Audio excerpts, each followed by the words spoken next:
Welcome to movie explain series. आज हम बात करने वाले हैं थोर मूवी की। एमसीयू की ये फोर्थ मूवी बहुत इंटरेस्टिंग है। ये film science fiction, super heroes और मैथोलॉजी का कॉम्बिनेशन है। यह मूवी बेस है नॉर्स मैथोलॉजी पर, जिसमें 9 रियल्म्स यानी कि 9 प्लैनेट्स की बात की गई है। कई अलग अलग गैलेक्सीज के ये 9 प्लैनेट्स एक स्ट्रक्चर के थ्रू आपस में मिले हुए हैं, जिसे यग्ड्रेसिल कहा जाता है। यग्ड्रेसिल का सेंटर है प्लैनेट अर्थ, जिसे मिडगार्ड भी कहा जाता है।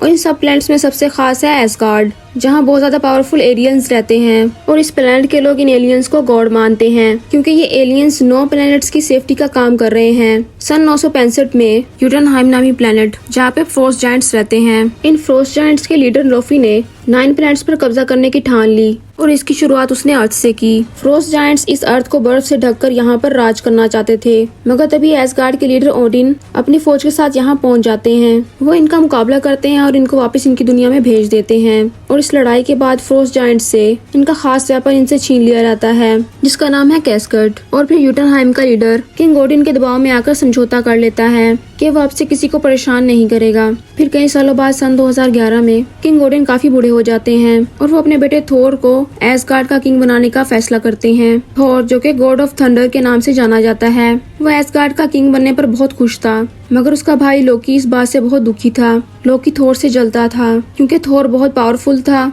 और लोकी थोड़ा कमजोर था। पर लोकी मैजिक पावर्स का एक्सपर्ट था। जिस दिन थोर किंग बनने वाला था, उस दिन लोकी ने अपनी मैजिक पावर्स की मदद से कुछ फ्रोस्ट जायंट्स को एसगार्ड में दाखिल कर दिया था, ताकि थोर किंग ना बन सके। वो फ्रोस्ट जायंट्स अपना कैस्केट यानी कि अपना वेपन चुराने की कोशिश करते हैं, जो कि किंग ओडिन ने फ्रोस्ट जायंट्स के लीडर लोफी से लड़ाई के दौरान छीना था। मगर ओडिन अपनी खास मशीन डिस्ट्रॉयर की मदद से इनको रोक लेते हैं।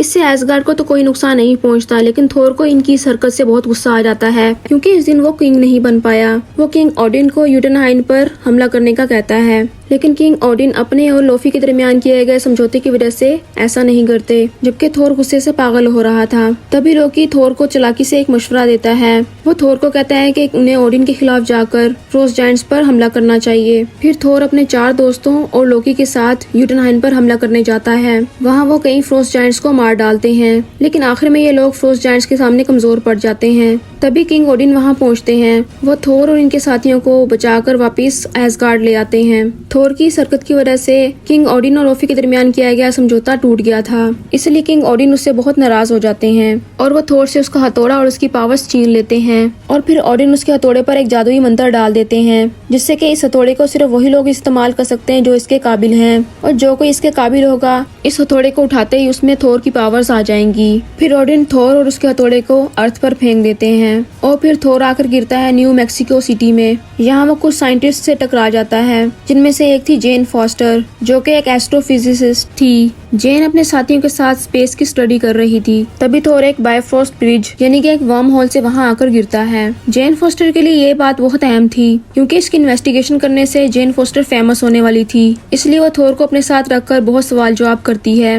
और थोर का हथौड़ा म्यूनल भी न्यू मैक्सिको सिटी में गिरा था। वहाँ के लोग उसे उठाने की कोशिश करते हैं, लेकिन किंग ओडिन के जादू के मंत्रों की वजह से उसे कोई नहीं उठा पाता, क्योंकि कोई भी उसके काबिल नहीं था। और ये हथौड़ा जब शील्ड की नजर में आता है, वो इस जगह के आसपास एक बाउंड्री बना देते हैं और शील्ड के एजेंट्स जेन फॉस्टर से उसकी सारी रिसर्च छीन लेते हैं, ताकि ज्यादा लोगों को इसके बारे में ना पता चल सके। जब थोर को पता लगता है कि उसका हथौड़ा इसी सिटी में है, वो इसे लेने वहाँ चला जाता है। वो कई लोगों का सामना करके अपने हथौड़े तक पहुँच तो जाता है, लेकिन किंग ओडिन के जादू के मंत्रों की वजह से वो उसे नहीं उठा पाता, क्योंकि इस वक्त वो बहुत मतलबी और मगरूर इंसान था। और फिर शील्ड के एजेंट्स उसे अरेस्ट कर लेते हैं। जबकि दूसरी तरफ एसगार्ड में लोकी बहुत परेशान था, क्योंकि फ्रोस्ट जायंट से लड़ाई के दौरान जब एक फ्रोस्ट जायंट ने उसका हाथ पकड़ा था, उसके हाथ का रंग तब्दील हो गया था। इसी परेशानी में जब वो फ्रोस्ट जायंट्स के कैस्केट को उठाने की कोशिश करता है, उसका रंग भी फ्रोस्ट जायंट्स जैसा हो जाता है। जब लोकी इसके बारे में किंग ओडिन से पूछता है, तब किंग ओडिन उसे बताते हैं कई साल पहले जब फ्रोस्ट जायंट्स के साथ उनकी एक जंग हुई थी,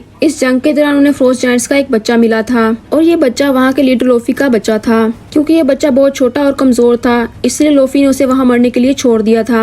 और ये बच्चा था लोकी, जिसे ओडिन ने अपने पास रख लिया और अपनी पावर्स की मदद से उसका रंग बदल दिया। और किंग ओडिन को यकीन था एक दिन लोकी यूटनहाइम और ओडिन के दरमियान दोस्ती का सबब बनेगा। पर ये पूरी सच्चाई जानने के बाद लोकी ओडिन पर बहुत गुस्सा होता है और इतने सारे सदमों को झेलने की वजह से ओडिन की तबीयत बहुत ज्यादा ज्यादा खराब हो जाती है और वो ठीक होने के लिए गहरी नींद यानी कि ओडिन स्लीप में चले जाते हैं। उसके बाद लोकी को एसगार्ड का टेम्परेरी किंग बना दिया जाता है और लोकी इस मौके का फायदा उठाते हुए यूटनहाइम जाता है और वो लोफी से मिलता है। वो लोफी से कहता है कि अगर वो ओडिन को मार डाले तो वो उनको उनका कैस्केट वापस कर देगा। इससे यूटनहाइम को भी फायदा होगा और लोकी भी हमेशा के लिए एसगार्ड का किंग बन जाएगा। लोफी ये सौदा मंजूर कर लेता है। फिर लोकी थोर से मिलने के लिए अर्थ पर जाता है और वो उससे झूठ बोलता है कि ओडिन मर चुके हैं और अब थोर को एसगार्ड में आने की सख्त पाबंदी लग चुकी है। उसके बाद डॉक्टर सेल्विंग जो कि जेन फॉस्टर के साथी हैं, वो थोर को शील्ड की कैद से छुड़ा लेते हैं और अब थोर एसगार्ड को भूलकर प्लेनेट अर्थ पर रहने का फैसला कर लेता है। जेन फॉस्टर के साथ रहकर थोर में काफी बदलाव आ जाता है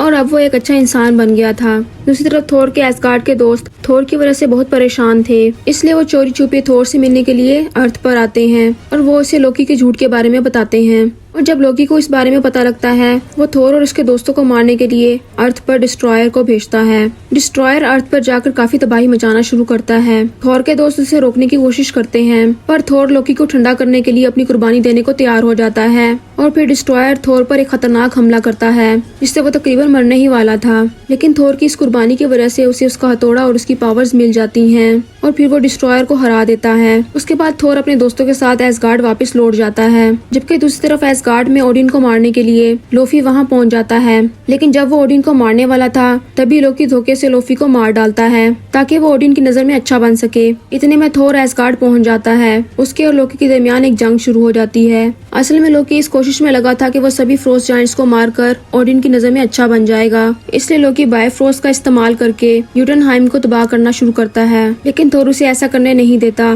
क्योंकि अब वो बहुत अच्छा इंसान बन गया था। थोर अपने हथौड़े से उस पुल को तोड़ने की कोशिश करता है ताकि वो यूटनहाइम को बचा सके और जब वो पुल टूट जाता है, लोकी और थोर स्पेस में गिरने लगते हैं। लेकिन ओडिन वहां आकर उन्हें बचा लेते हैं। लोकी को लगा था कि ओडिन उससे बहुत खुश होंगे, लेकिन उनकी नाराजगी देखकर लोकी खुद ही हाथ छोड़ देता है और वो नीचे गिर जाता है और फिर बाद में एसगार्ड में सब कुछ नॉर्मल हो जाता है और अब ओडिन थोर को किंग बनाने के लिए मान जाते हैं, पर थोर उन्हें खुद ही मना कर देता है, ये कहकर के वो अभी इसके लिए तैयार नहीं है। उसके बाद मूवी के पोस्ट क्रेडिट सीन में दिखाया गया है कि डॉक्टर सेल्विक मिलते हैं शील्ड के डायरेक्टर निक फ्यूरी से। निक फ्यूरी डॉक्टर सेल्विक को एक पावरफुल ऑब्जेक्ट टेसरिक क्यूब की स्टडी करने का बोलते हैं। तभी वहाँ एक मिरर में लोकी नजर आता है, जो कि डॉक्टर सेल्विक को अपनी मैजिक पावर्स की वजह से अपने वश में करके डॉक्टर सेल्विक से हाँ करवाता है। लोकी असल में अभी तक मरा नहीं था और ना ही उसने अब तक हार मानी थी और लोकी आगे क्या करने वाला है, ये कहानी द एवेंजर्स मूवी में दिखाई गई है और इस सीन के साथ ही मूवी एंड हो जाती है। तो ये थी थोर मूवी की एक्सप्लेनेशन वीडियो। पर अगर आपको ये वीडियो पसंद आई तो इसको लाइक और शेयर जरूर करें और ऐसी ही मजीद इंटरेस्टिंग वीडियोस देखने के लिए सब्सक्राइब करें हमारा channel. And thank you so much for watching this video.